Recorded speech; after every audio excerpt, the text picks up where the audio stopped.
Day in my life as a maid pilingera, content creator, pero hindi enggitera. For today's video, ayan, naisip ako na rin nga palang gumawa nitong sikat na Neneng B. Alam ko nga late na ako dyan, pero ginawa ko pa rin dahil nga, syempre hindi tayo papayag na hindi pa rin natin ito nagawa kahit nga late na tayo sa trending. At naisipan ko nga ning almusalin na rin namin ito kaysa naman magkanin kami. At na ito nga ang ating gagamitin dyan, meron tayo dyang hotdog buns. At itong tender juicy hotdog chicken. At ang ating magpapasarap na lettuce hindi mawawala. Syempre, saka ang ating ketchup. At ang ginamit ko nga pala dyan ay mustard na lang. At itong ating magpapasarap talaga dyan kung hindi ang cheese. Syempre, naglagay na rin nga pala ako ng cucumber dyan sa kakamatis.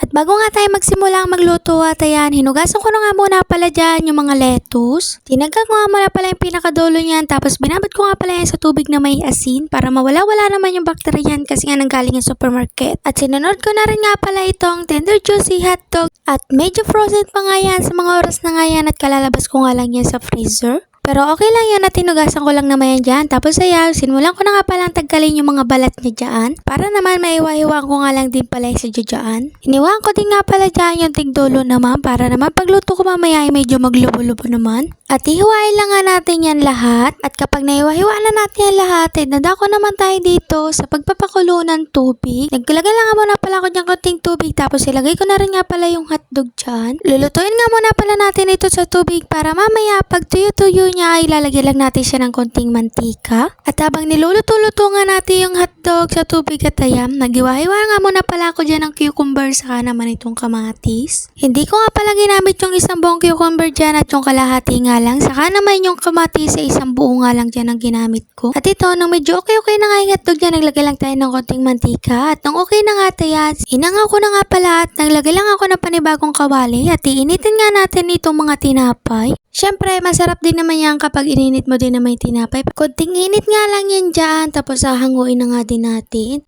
At dito namang lettuce, ay ilalagay na rin nga pala natin sa isang lagay na ganyan. Paikot-ikotin nga lang natin pala yan para mamawala-wala din yung tubig. At ito, mag-start na nga tayo sa paglalagay dyan.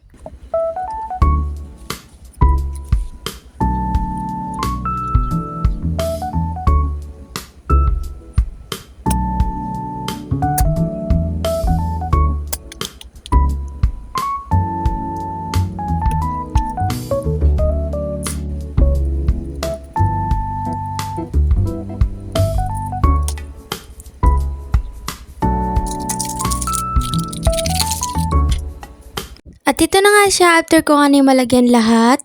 Ma, anong ulam?